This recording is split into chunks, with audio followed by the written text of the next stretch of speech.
नमस्ते प्यारे विद्यार्थियों और प्यारे दोस्तों, आप सभी का स्वागत है me and my two class के अंतर्गत। और आज हम बात कर रहे हैं हिस्ट्री के लिए 4 यूनिट में अनदर जो इम्पोर्टेंट टॉपिक है उसके बारे में। यानी आज हम बात करने वाले हैं शैव मत। शैव मत का मतलब होता है, यहाँ पर अगर बताएं तो शिव संप्रदाय, या हम कहें कि शिव संप्रदाय, इसको ये भी कह सकते हैं शिव संप्रदाय। ठीक है, यानी कहने का मतलब है कि जो भगवान शिव, या हम बात करें उनके अवतारों की जो पूजा करते हैं या बात करें उपासना करते हैं, तो उन्हें शिव कहा जाता है। क्या कहा जाता है? यानी शिव या उनके अवतारों की पूजा उपासना जो करते हैं, करने वाले, तो उन्हें क्या कहा जाता है? इन्हें कहा जाता है शिव। ठीक है ना, शिव कहा जाता है। यानी शिव धर्म भी आप समझ सकते हैं। शिव धर्म क्या है? ये शिव धर्म। तो देखिए, इसके बारे में बहुत अच्छे से हम ये समझने वाले हैं कि इसकी उत्पत्ति, शिव धर्म यानी शिव धर्म और इससे संबंधित उत्पत्ति किस प्रकार से हुई है, और इस धर्म की क्या खूबी है, क्या बात करें विशेषता है। कहने का मतलब ये जो इम्पोर्टेंट टॉपिक है आपके एग्जाम में, शिव धर्म से संबंधित, शिव संप्रदाय से संबंधित।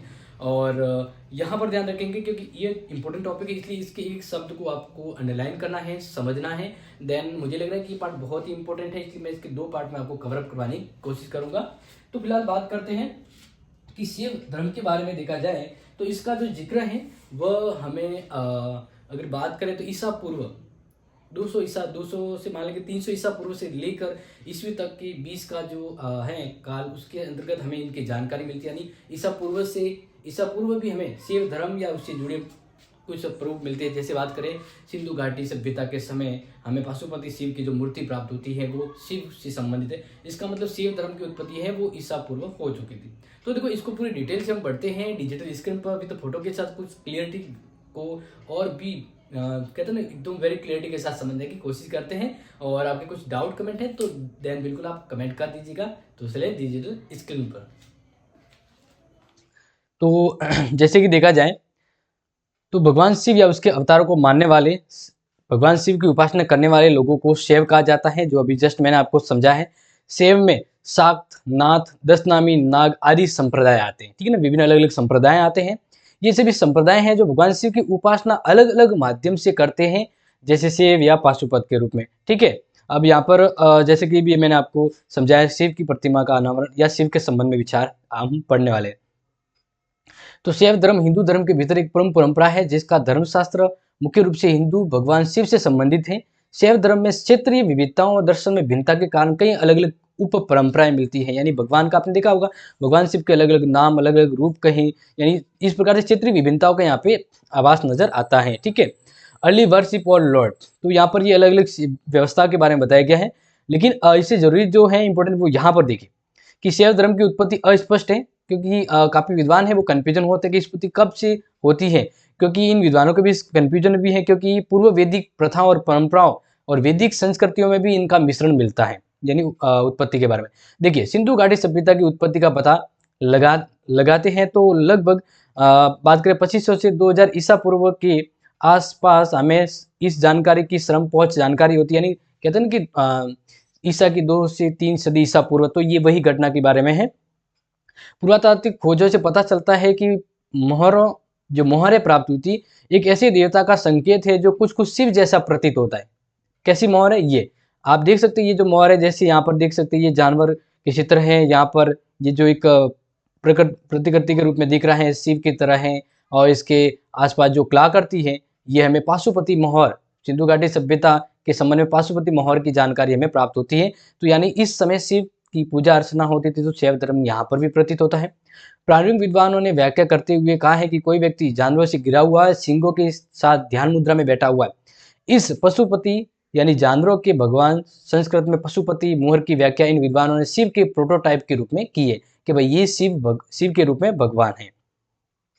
आगे बात करते हैं वैदिक तत्व, यानी वैदिक तत्वों में भी इनका वर्णन है। तो उनमें देखें कि ऋग्वेद 1500 से 1200 ईसा पूर्व रुद्र का सबसे पहला स्पष्ट उल्लेख मिलता है। रुद्र यानी भगवान शिव का ही रूप।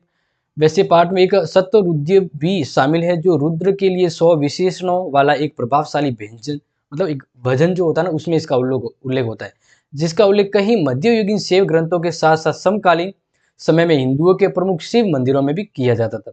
अब देखिए, शैव धर्म से जुड़ी जानकारी को हम कुछ ग्रंथों के संबंध में यहाँ पर लेके आए, तो उसको पहले जान लेते हैं।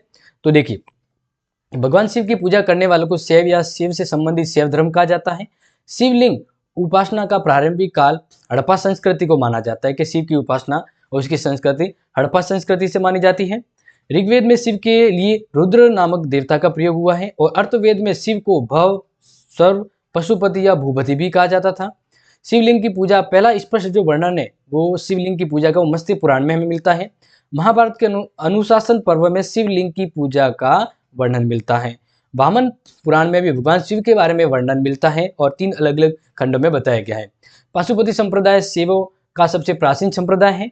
इसके संस्थापक लकुलिस थे, जिन्होंने भगवान शिव के 18 अवतारों में से एक माना है पाशुपति को। पाशुपति संप्रदाय के अनुयायियों को पांचार्थिक कहा जाता था। इस मत का सिद्धांतिक ग्रंथ पाशुपति सूत्र है। नोट कर लीजिएगा प्यारे विद्यार्थियों।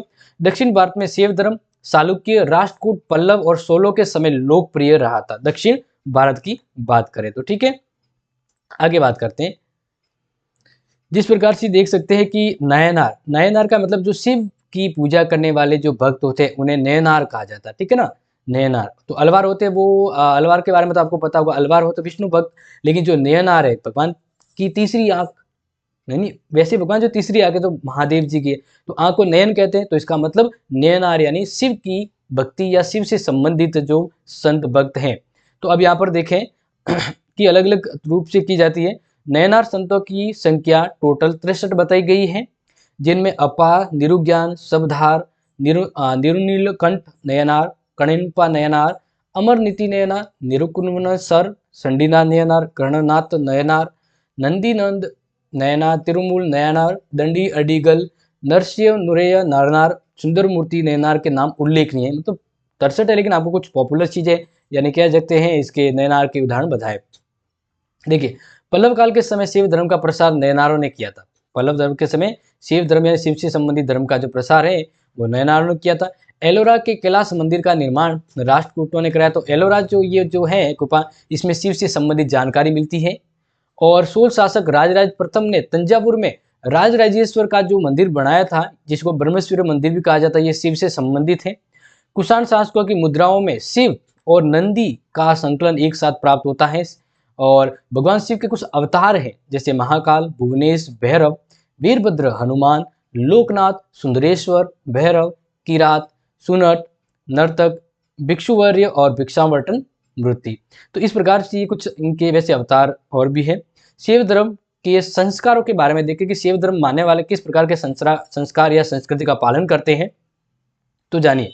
शैव संप्रदाय के लोग एकेश्वरवादी होते हैं। हालांकि वर्तमान समय में भगवान शिव और उसके अवतार देसी आदिशक्ति और भगवान हनुमान आदि देवी शक्ति को भी एक परम ब्रह्म रूप मानकर स्वीकार करते हैं, उसकी पूजा की जाती है। लेकिन फिर भी शैव संप्रदाय है वो एकेश्वरवादी होते हैं। इनके सन्यासी जटा रखते हैं, जटा पीछे। इनमें सिर तो मुंडाते हैं लेकिन चोटी नहीं रखते हैं। अब बात करें, या तो जटा रखेंगे या फिर सिर मुंडवाएंगे तो चोटी नहीं रखेंगे। ये भगवा वस्त्र या सफेद वस्त्र पहनते हैं। कुछ संप्रदाय वाले हाथ में कमंडल सिमटा रखकर धुनी भी रमाते हैं, धुनी में बैठते हैं। शिव चंद्रमान पर आधारित व्रत उपवास करते हैं, लेकिन वर्तमान समय में कोई और भी कई पंचांग आ चुके हैं, जैसे शक, संवत, विक्रमी संवत, इन आदि मानकों में इसका पालन अलग अलग तरह से होता है। शिव संप्रदाय में समाधि देने का भी प्रावधान है।